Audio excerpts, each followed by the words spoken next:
Ibu bapak, saudara-saudariku, rekan-rekan muda yang dikasihi oleh Tuhan. Salam jumpa kembali dalam renungan mingguan bersama para misionaris keluarga kudus. Hari ini kita memasuki hari Minggu biasa yang ke-29. Mengawali renungan ini, saya ingin berbagi sebuah cerita dari Amerika Serikat tentang seorang wanita muda yang meninggal dan sedang menunggu di gerbang surga. Diceritakan bahwa wanita muda itu boleh disambut atau boleh masuk dalam kerajaan surga ketika dia harus membawa sebuah hadiah yang berharga untuk dipersembahkan kepada Tuhan.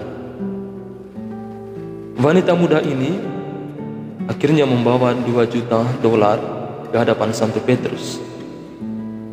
Dan Santo Petrus mengatakan, "Maaf, Tuhan tidak tertarik dengan uang." Kemudian wanita itu membawa clipping koran tempat dia dilaporkan memenangkan kontes Miss Universe. Tetapi Santo Petrus juga mengatakan itu tidak layak masuk ke surga. Wanita itu kembali dan membawa ijazah doktor di bidang ilmu komputer. Tetapi lagi-lagi itu tidak diterima oleh Santo Petrus.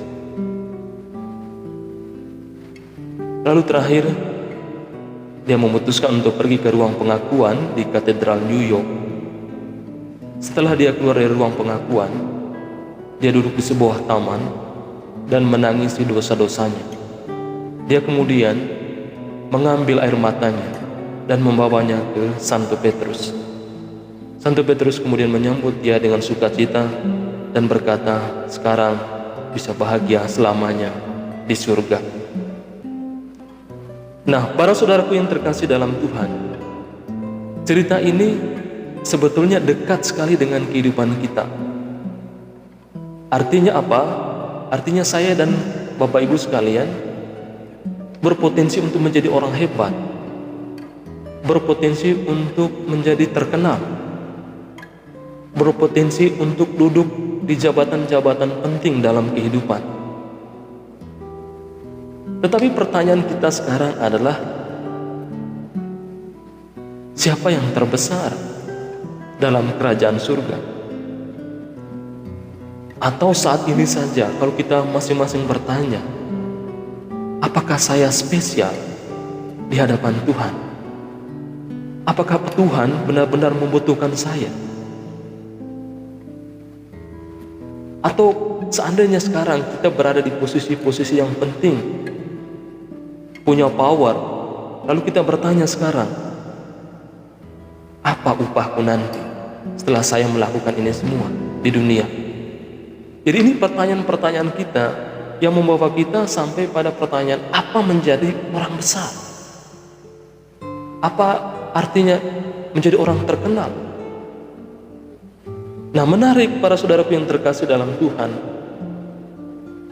kita terjebak dalam pola pikir semacam ini. Kita sering bergulat, bahkan sering tergoda untuk memakai cara berpikir seperti ini ketika kita diberi tanggung jawab, ketika kita diberi misi tertentu oleh atasan kita, atau kita melakukan sebuah pekerjaan. Kita ingin mendapatkan reward, kita ingin mendapatkan pengakuan, pujian, tepuk tangan, dan ingin mendapatkan identitas baru. Nah, inilah cara berpikir dunia. Inilah cara berpikir dunia, dan kita semua seringkali terjebak dalam cara berpikir seperti ini. Nah, para saudaraku yang terkasih dalam Tuhan, menarik dalam bacaan pada hari Minggu ini, kita diingatkan kembali oleh Tuhan Yesus. Lewat dialog yang ditunjukkan Yesus, dia menantang dua anak Zebedeus, Yakobus dan Yohanes. Karena mereka merasa bahwa apa yang mereka kerjakan itu pantas mendapatkan hasil. Sehingga mereka mengatakan, "Kelak, apakah kami boleh duduk di sebelah kiri dan boleh duduk di sebelah kanan?" Jadi kita melihat bahwa mereka memanfaatkan status kedekatan mereka untuk mendapatkan kemuliaan bersama Yesus kelak. Dua murid yang hari-hari bersama Tuhan Yesus, dua murid yang tahu apa yang dikerjakan oleh Yesus, menyembuhkan banyak orang, mengusir banyak setan, membangkitkan orang mati. Hal itu mereka lihat, mereka alami sendiri. Dan terakhir, mereka dengan gagah mengatakan, apakah kami kelak boleh mengalami sukacita, kemuliaan, satu di sebelah kiri dan satu di sebelah kanan. Jadi inilah cara berpikir dunia yang juga masuk dalam pikiran para murid Yesus. Nah, para saudaraku yang terkasih, jawaban Yesus sungguh di luar dugaan. Dan ini sebetulnya menjadi pagar bagi kita, agar kita tidak kebablasan dengan cara berpikir dunia semacam ini. Nah, dalam bacaan yang pertama, kitab Nabi Yesaya, Allah menunjuk Yesus sebagai hambanya yang mengalami kesakitan, dikucilkan, diasingkan.